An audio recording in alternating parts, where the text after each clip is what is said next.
Heading दीजिए flow through pipes, जल्दी से हेडिंग दीजिए फ्लो थ्रू पाइप। इसमें लिखिए अ pipe is a pipe is a close conduit. Pipe is a closed conduit which is used, ऊपर लिख गया थोड़ा सा, यहां से अगली लाइन से यहां से लिख देते हैं, which is used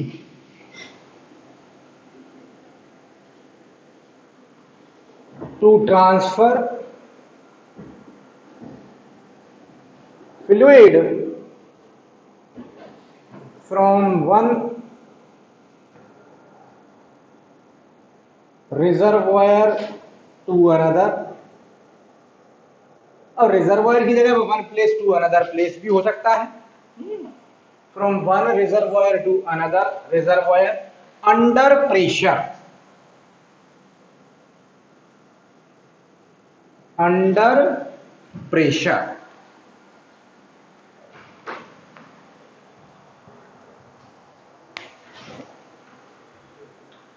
under pressure. Generally जो चैनल्स होते हैं वो दो तरीके के होते हैं, थोड़ा सा उसको भी डिस्कस कर लेते हैं, जब पाइप की बात आ गई तो थोड़ा चैनल को भी डिस्कस कर लेते हैं। Generally channels are of two types, channels यानी फ्लो चैनल्स, लिखते रहिए channels are of two types. Number first होता है क्लोज चैनल। तो चैनल के अकॉर्डिंग अगर क्लोज चैनल में फ्लो हो रहा है तो उसे कह देंगे क्लोज चैनल फ्लो। अगर क्लोज चैनल में फ्लो हो रहा है तो उसे कह देंगे close channel. And number second होता है ओपन चैनल, और ओपन चैनल में अगर फ्लो हो रहा है तो उसे कह देंगे हम ओपन चैनल फ्लो। ठीक है, तो बेसिकली हम क्लोज चैनल और ओपन चैनल बहुत ज्यादा नहीं डिटेल में पढ़ेंगे, हम यहाँ पर ओपन चैनल और क्लोज चैनल फ्लो को ही पढ़ेंगे। ठीक है ना, तो आगे आप हेडिंग दे दीजिए, इसी में बढ़ा दीजिए क्लोज चैनल फ्लोज और open channel flows.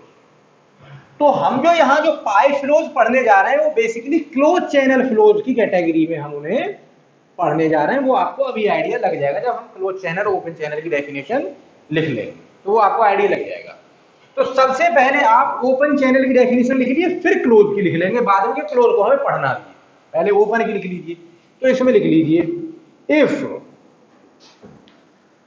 Flow in a channel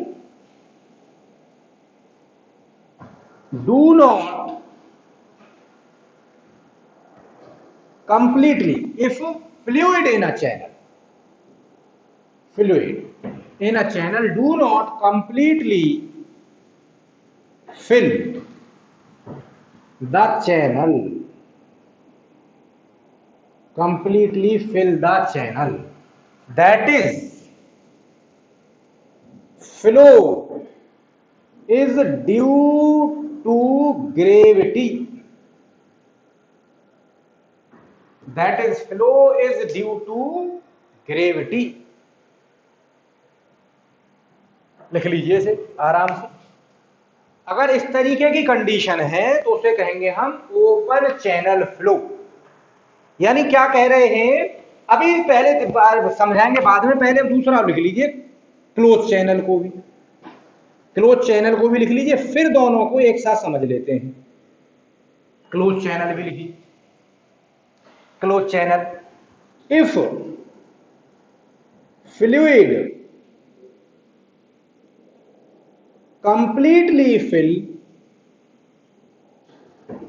the channel in such a way that, थोड़ा सा डेफिनेशन थोड़ी अलग करके लिख रहा हूं, जैसे कि कुछ चीजें ऊपर वाले में लिख जाएंगे तो कुछ नीचे वाले में, डेफिनेशन भी छोटे छोटे रहेंगे, चीजें भी सब मालूम पड़ जाएंगी। Such a way that there is no excess of inner surface of channel to the atmospheric pressure, atmospheric pressure। इसको थोड़ा समझना है आपको, आखिर क्या कहना चाह रहे हैं।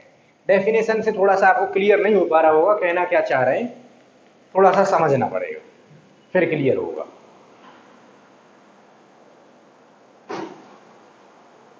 समझने के बाद में क्लियर हो जाएगी, लिख लीजिए आराम से। अब देखिए समझिए, देखिए ये कह रहे हैं कि अगर किसी कोई चैनल क्लोज हो सकता है, इनका डेफिनेशन का मतलब ये है कि चैनल तो क्लोज है अगर ये इस तरीके का कंड्यूट है जो एकदम से क्लोज है। क्लोज का मतलब आगे से क्लोज नहीं, इस तरीके से सरकमफ्रेंशियली क्लोज है ना, ये वर्ड यहां लिखाया नहीं हमने, सरकमफ्रेंशियली क्लोज है। द सरकमफ्रेंस या shape of the conduit may be rectangular, may be circular, may be elliptical, may be of any shape. लेकिन अगर कंड्यूट इस तरीके से क्लोज है तो उसे कहेंगे हम पाइप। फर्स्ट ऑफ ऑल ये समझ लीजिए, उसे हम क्या कहेंगे, पाइप, अगर वो पूरी तरीके से क्लोज है। तो ये तो हो गई पाइप की बात। अब चाहे वो रेक्टेंगुलर शेप कैसी भी हो, पाइप क्लियर। अब तो यार ये कंफ्यूजन नहीं रहेगा, पाइप होगी सर्कुलर होगी कैसी भी शेप हो, वो पाइप का मतलब क्लोज कंड्यूट पाइप होगी। इसके बाद में फिर दूसरी चीज आती है आपका ओपन चैनल या क्लोज चैनल। इसी पाइप में फ्लो ओपन चैनल फ्लो भी हो सकता है, इसी पाइप में फ्लो क्लोज चैनल भी हो सकता है, डिपेंडिंग ऑन दी सिचुएशन। कि अगर फ्लो देखिए इस तरीके का है इस पाइप में कि इसको कंप्लीटली फिल करके नहीं चल रहा, ऐसे चल रहा है, पाइप जो है वो पार्शियली फुल है, pipe is partially filled with the fluid. तो इसका मतलब क्या हुआ कि पाइप के ऊपर वाले सरफेस में प्रेशर कितना होगा, यानी एटमॉस्फेरिक प्रेशर। सही बात है ना, यानी ऊपर जो प्रेशर होगा वो क्या होगा, एटमॉस्फेरिक प्रेशर। यानी पाइप की इनर सरफेस को एटमॉस्फेरिक प्रेशर की एक्सेस है, एटमॉस्फेरिक प्रेशर अंदर पाइप के सरफेस पर लग रहा है। तो इस केस में जाहिर सी बात है फ्लो किस वजह से होगा, ड्यू टू ग्रेविटी, यानी higher altitude to lower altitude. सही बात है ना, यानी flow always in case of open channel flow will due to gravity, there is no external pressure force. अगर यही पाइप बिल्कुल सेम पाइप है, यहां पर है, ये पाइप अगर फ्लूइड से कंप्लीटली फिल्ड हो, ये फ्लूइड से कंप्लीटली फिल्ड है, तो जाहिर सी बात है अंदर प्रेशर एटमॉस्फेयर का नहीं जाएगा। तो इसका मतलब क्या है कि प्रेशर हो रहा होगा due to certain external pressure. तो इस केस में ये पाइप फ्लो क्या कहलाएगा, close channel flow. By the way both are pipe flow because of the shape of the channel या डिजाइन ऑफ द चैनल। ये भी पाइप फ्लो है, ये भी पाइप फ्लो है, but this is open channel flow, लिख लीजिए, while this is close channel. इसलिए यहां पर लिखा है इस डेफिनेशन में कि यहां पर एटमॉस्फेरिक प्रेशर की एक्सेस नहीं होती, और इसमें यह टर्म अपने आप छिपा हुआ है कि इसमें एटमॉस्फेरिक प्रेशर की एक्सेस होती है। जो डेफिनेशन फिर बहुत लंबी दोनों ही हो जाती, दोनों में कुछ चीजें वहां लिखी, कुछ वहां लिखी, और चीजें समझ में आ गई अल्टीमेटली। ठीक है, कभी कभी पूछ लेते हैं कि ओपन चैनल फ्लो की क्या खास बात है, कि उसमें एटमॉस्फेरिक प्रेशर को इनर सरफेस पर भी एक्सेस होती है, क्लोज चैनल में ऐसी एक्सेस नहीं। ठीक है, तो ये आपके ओपन चैनल फ्लो और क्लोज चैनल फ्लो की बात आपको समझ आ गई। अब फिर से लौट करके आ जाते हैं हम अपने पाइप फ्लो पर ही, क्योंकि आज हमें पढ़ना है पाइप फ्लो। और जनरली जो हमारा जो मेन एस्पेक्ट है पढ़ने का आज का, पाइप फ्लो में भी हम क्लोज चैनल फ्लो ही पढ़ेंगे, है ना। एक ऐसा हम कोई डेफिनेशन तो क्लोज चैनल फ्लो नहीं कह रहे कि साहब definition of the close channel flow यहां लिख दे, हम जरूर पाइप फ्लो थ्रो पाइप्स रहे। और पाइप के थ्रो फ्लो दोनों तरीके के हो सकते हैं, फ्लो थ्रो पाइप्स दोनों कैटेगरी के हो सकते हैं, वो ओपन चैनल भी हो सकते हैं और वो क्लोज चैनल भी होते हैं। लेकिन इम्प्लिसिटली हम इनडायरेक्टली पढ़ कैसे फ्लो रहे यहां पर, क्लोज चैनल पाइप फ्लोस, है ना, हम पढ़ेंगे यहां पर क्लोज चैनल पाइप।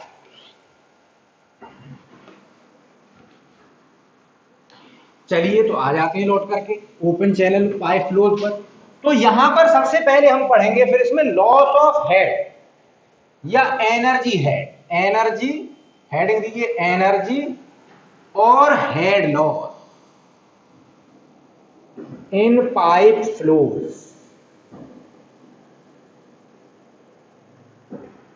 एनर्जी और head loss in pipe flows. Energy और head loss in pipe flows. There are two types of head losses.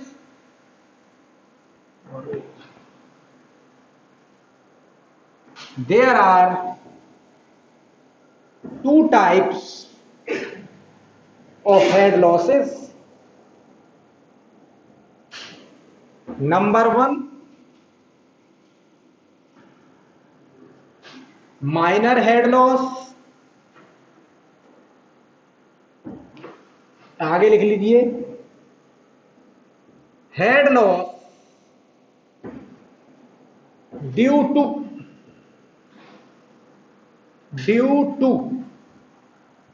पहले एक को ही लिखते चले जाते हैं पूरा, इसको खत्म करके फिर मेजर को एक साथ पढ़ लेंगे। दो होते हैं, एक माइनर हेड लॉस होता है, चाहो तो यहां लिख सकते हैं दूसरे वाला मेजर हेड लॉस, इसको बाद में आराम से पढ़ लेंगे। दूसरा होता है मेजर हेड लॉस। तो हेड लॉस बेसिकली दो तरीके के होते हैं, माइनर हेड लॉस, दूसरे हैं major head loss. Major head loss को जब पढ़ेंगे तो आगे बढ़ेंगे, पहले माइनर को पूरा कर लेते हैं। तो minor head loss due to various reasons होते हैं। नंबर फर्स्ट, उसमें भी ड्यू टू में नंबर फर्स्ट ड्यू टू। अब ये ड्यू टू हर जगह पर जुड़ा हुआ है, ड्यू टू वर्ड जो नंबर फर्स्ट में भी नंबर सेकंड में भी हर जगह पर जुड़ा रहेगा, ऐसे लिखेंगे। यानी क्या है, ड्यू टू सडन एक्सपेंशन, यानी minor head loss due to sudden expansion. फिर head loss due to, second one is sudden contraction, due to sudden contraction. पहले इन दोनों को थोड़ा समझ लेता हूं, फिर आगे मैं आपको तीसरे चौथे को बताता हूं। अक्सर ये दो ही को पूछता है, पूछ ऐसे तो आज तक नहीं पूछा गया, बी एग्जाम में तो आज तक नहीं पूछा गया, लेकिन अगर पूछता भी है दो कोई ज्यादातर पूछता है, पहले दो को डिस्कस कर लेते हैं। देखिए फॉर एग्जांपल ये एक सडन एक्सपेंशन या कॉन्ट्रैक्शन की प्रॉब्लम है कि ये पाइप है कोई, इस पाइप में अगर अचानक से एरिया इस तरीके से हो जाए और फ्लो अगर इस डायरेक्शन से हो रहा है तो क्या होगा यहां पर, सडन कॉन्ट्रैक्शन, एरिया कम हो गया, कॉन्ट्रैक्शन। और अगर फ्लो हो रहा होता इस डायरेक्शन से तो क्या हो जाता है, ये सडन एक्सपेंशन। तो फ्लो की डायरेक्शन से मालूम पड़ेगा हमें कि फ्लो जो है सडन कॉन्ट्रैक्शन में जा रहा है या सडन एक्सपेंशन में जा रहा है। हम डायरेक्टली नहीं कह सकते सिर्फ पाइप को देख करके, हम देखेंगे फ्लो की डायरेक्शन बताएगी सडन कॉन्ट्रैक्शन है या सडन एक्सपेंशन है। तो फॉर एग्जांपल ये सडन कॉन्ट्रैक्शन हो रहा है, एक पाइप में यहां बना देता हूं सडन अलग से एक्सपेंशन, ये आपकी सडन एक्सपेंशन, ठीक है। वेलोसिटी v1 से वेलोसिटी v2 हो गई, यहां पर वेलोसिटी v1 से वेलोसिटी v2 ये हो गई। तो हेड लॉस को जाहिर सी बात है, जब head loss due to sudden expansion होगा तो h ही लिख देंगे, head loss due to sudden expansion.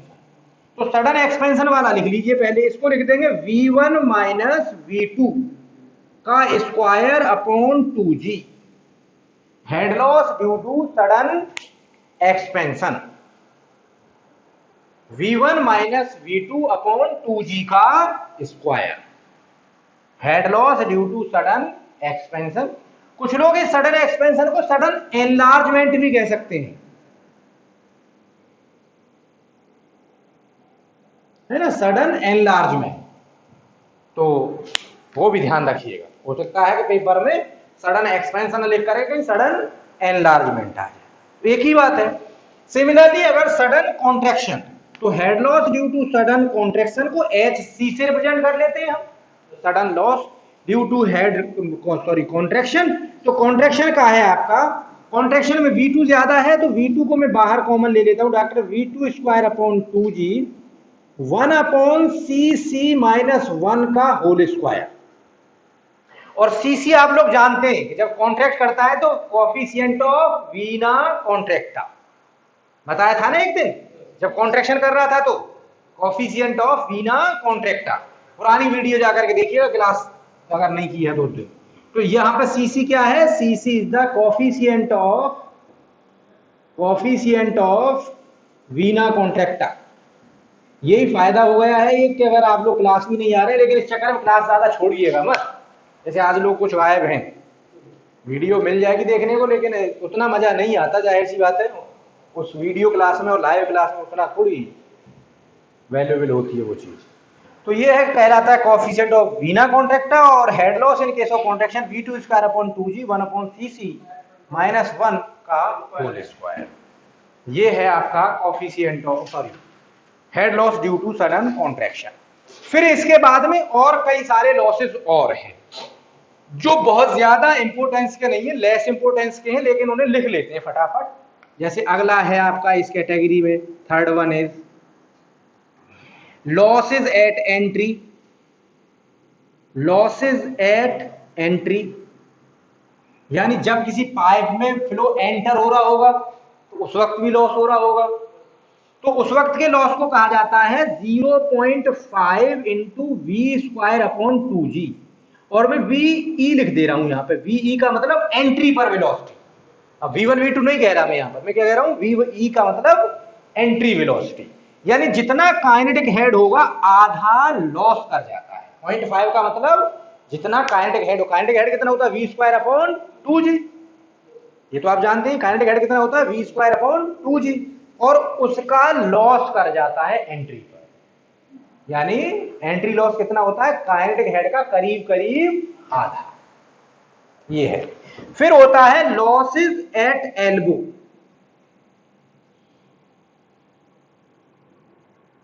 या लॉसेस एट एल्बो, ये मैं ब्लैक से लिख रहा हूं स्पेशली, और ये थोड़ा सा इंपोर्टेंट है।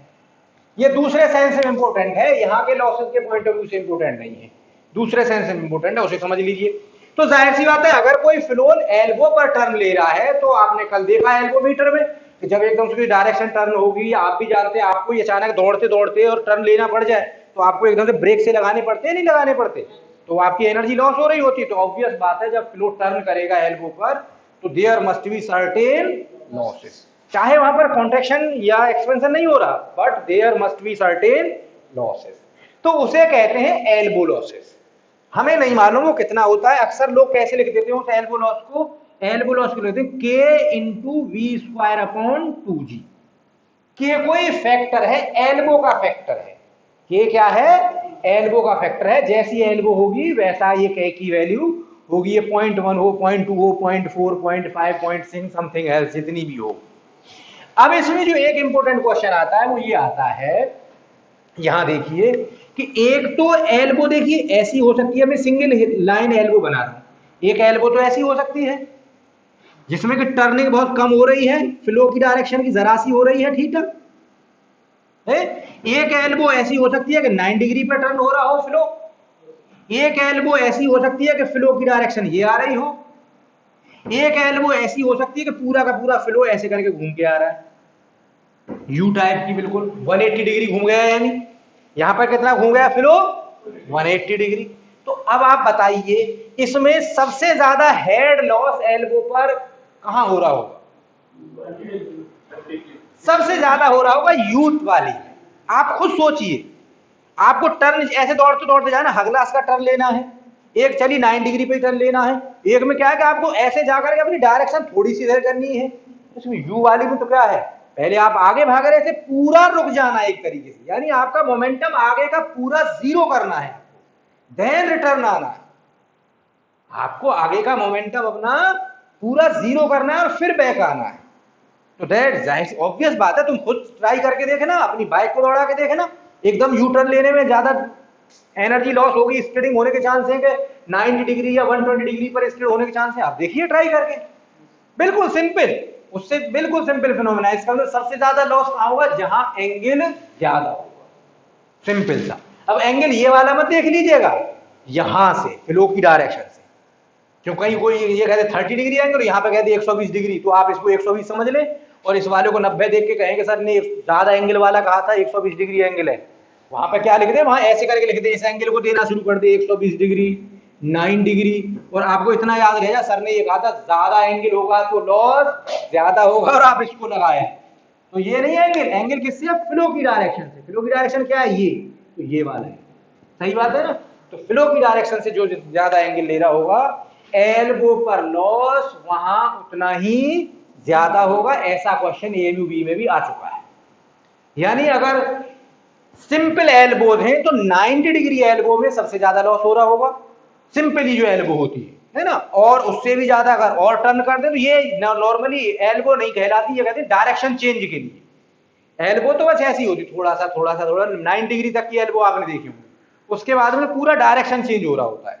अब वो कहते हैं कि कौन सी एल्बो में ज्यादा हेड लॉस होगा, फिर वो डिग्री में एंगल लिखने की जगह जिसमें 9 डिग्री एंगल पर टर्न हो रहा है, 120 डिग्री एंगल पर टर्न हो रहा है, तो इसका मतलब 120 डिग्री पर एंगल टर्न हो रहा है।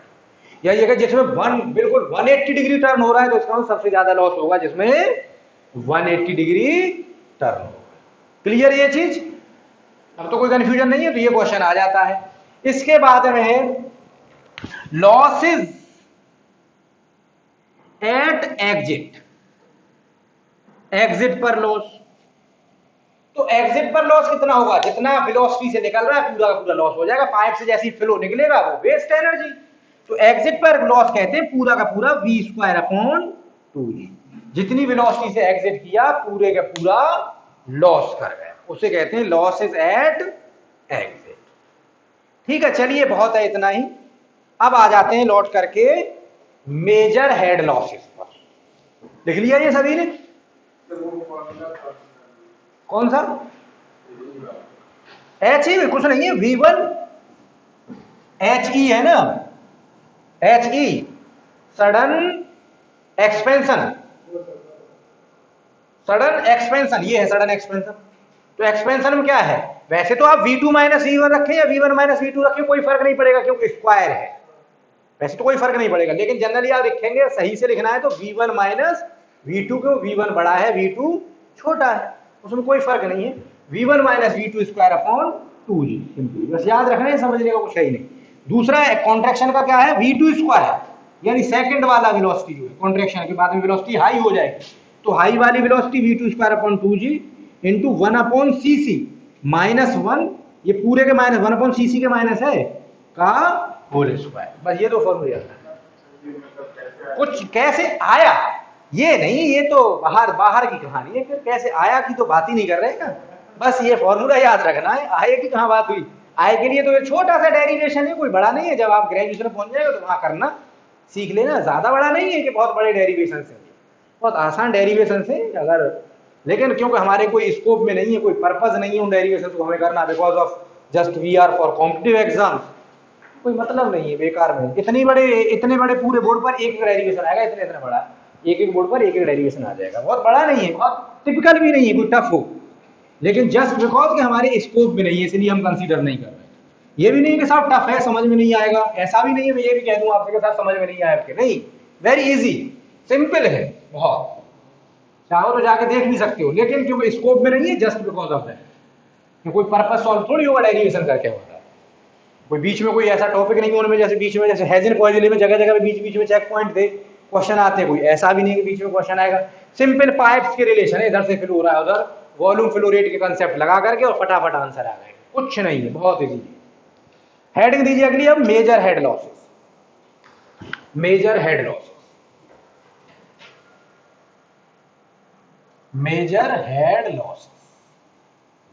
लेकिन आप ऐसे ही पूछते रहा करिए क्वेश्चन, ये नहीं है कि आप खुद से ही अज्यूम कर लें, बाई चांस कोई टॉपिक कभी कभी ऐसा होता है जहन से निकल रहा होता है, हम नहीं लिख पा रहे, क्वेश्चन आपकी समझ नहीं आया, पूछिए, वो हम डिसाइड करेंगे कि बताना है कि नहीं बताना, आपको पूछना है, ऐसा नहीं, आप पूछते रहिए, वो हम डिसाइड कर लेंगे। Major head losses due to friction, due to friction. जो मेजर हेड लॉसेस हैं ये फ्रिक्शन की वजह से होते हैं, ड्यू टू फ्रिक्शन। और ये भी कैसे? Due to friction and viscosity, दोनों ही चीजें इसमें इन्वॉल्व होती हैं इनडायरेक्टली, दिखेंगी कुछ चीजें नहीं दिखेंगी। तो फ्रिक्शन और विस्कोसिटी की वजह से होते हैं मेजर हेड लॉसेस। यानी जो मेजरली, मेजर और माइनर का सिंपल सा मतलब है, यानी जो छोटा मोटा हेड लॉस होता है उनकी वजह से जो हेड लॉस होता है वो बहुत सिग्निफिकेंट नहीं होते। आपका कॉन्ट्रैक्शन की वजह से या एनलार्जमेंट की वजह से या एल्बो की वजह से जो लॉसेज है वो होते तो हैं, लेकिन बहुत सिग्निफिकेंट नहीं होते और छोटे अमाउंट में होते हैं, तो उन्हें हम कभी कभी कंसीडर भी नहीं करते। जब हायर क्लास में पढ़ोगे तो प्रॉब्लम आएंगी, तो कभी कभी उनको कंसीडर भी नहीं करते। कह देगा तो कंसीडर कर लेंगे, नहीं कह रहा है तो कंसीडर नहीं करते। लेकिन ये जो हेड लॉस है ये बेसिकली बहुत ज्यादा होते हैं, इसीलिए इनको मेजर हेड लॉस कहते हैं। यानी मेनली जो हेड लॉस होता है, यानी पावर लॉस जो होता है, mainly because of friction and viscosity. ठीक है, तो ये है। तो इसको फिर हम दो फॉर्मूले से पढ़ते हैं। नंबर फर्स्ट, इसमें दो फॉर्मूले हैं। Number first, Darcy Weisbach formula. Darcy Weisbach formula एक है आपका डार्सी-विज़बैक फॉर्मूला, और दूसरा है आपका चिजीज फॉर्मूला। चिजीज फॉर्मूला दो हैं, एक डार्सी-विज़बैक और दूसरा चीजी। बेसिकली इनके आगे लिख दी, this is for close channel. ये जो है आपका Darcy Weisbach basically is for close channel flow. This is basically mainly for close channel, और चीजेज फॉर्मूला जो है मेनली है फॉर ओपन चैनल्स। ये थोड़ा सा दोनों में फर्क है कि ये मेनली फॉर ओपन चैनल है, वो basically and mainly for close channel flows है। तो डार्सी-विज़बैक फॉर्मूला को पहले देख लेते हैं। फर्स्ट ऑफ ऑल, डार्सी-विज़बैक फॉर्मूला का हेड लॉस है ना, तो डार्सी-विज़बैक फॉर्मूला पे आ जाइए। चाहो तो नीचे से भी हेडिंग मिटा करके और ऊपर का डार्सी-विज़बैक फॉर्मूला लिख लीजिए direct, DW formula. DW formula. तो इस फॉर्मूले के अकॉर्डिंग हेड लॉस जो होता है, डायरेक्ट काम की बात पर आएंगे, हेड लॉस इक्वल टू होता है HF equal to 4FL V square upon 2G into D। Head loss according to this formula, head loss is this much, 4FL V square upon 2G into D। सबके नाम जान लीजिए। F क्या है? F है friction factor,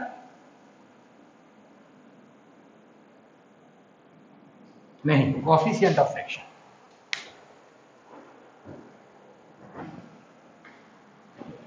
F है coefficient of friction.